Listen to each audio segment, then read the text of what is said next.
Meteorologist Daniel McFarland. Typically those cameras look a lot different. Yeah, they normally are showing, what's going on in the sky, but it's kind of nice that we can get the view of that smoke going on. Bird's eye view.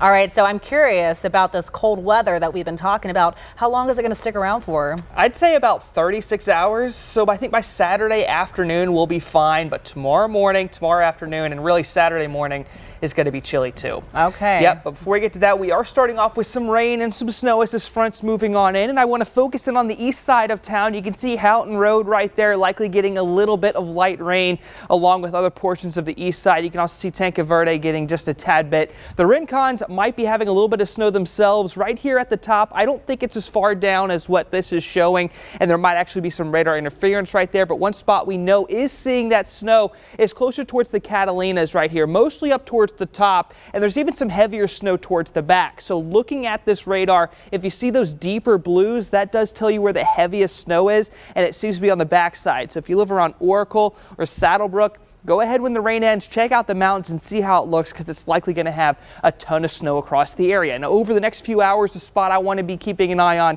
is Cochise County. Temperatures here are going to get very chilly late tonight, and they're actually going to have some very nice rain chances during the overnight hours, which of course is going to be turning into snow for areas like Wilcox and Bisbee, and we'll take a closer look at that in just a second. But let's just go ahead and see how Mount Lemon's doing at the top. So this is going to be Radio Ridge, and really over the next couple months you'll be able to keep an eye on that stick right there. You can see 1 foot, 2 foot. Obviously we're not going to have a foot of snow or anything like that, but we're still seeing snow falling at the top, which is good news. So hopefully we can get a little bit more and it can stay up there for at least the first part of the day tomorrow. But I do think that Tucson and Pima County's rain and snow chances will be over by 8 p.m. tonight. So if you're going to be out on the roadway, say around 10 or 11, I think you're going to be just fine. Most of it's going to be dried up by that point in time. And if you're down there in Santa Cruz County, you still have some rain chances and snow chances for the mountains up until about 10 o'clock. But Cochise County is the spot I want to keep an eye on, because their temperatures are going to be much colder than even what we're expecting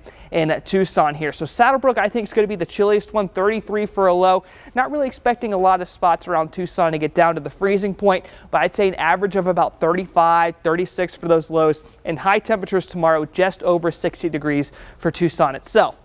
Now looking over towards Ajo and Sells, a bit warmer there. It's typically the case, but elevation has a lot to do with what we're expecting here for late tonight. And that's why if you go over to Cochise County, which is where the higher elevations are, you're seeing 26 for low in Wilcox, 29 in Tombstone. So if you hang on to those rain chances after midnight, you'll be down below 32 degrees. And there's a chance you could see some snow in places like Wilcox, Tombstone, and Bisbee. That's where I think the best chances are going to be, and maybe even in Douglas as well. But for Tucson, I am looking at 61 for a high tomorrow, 37 for early Saturday morning, and very chilly after that. But eventually we'll be right back to the 80s by this weekend, Monica.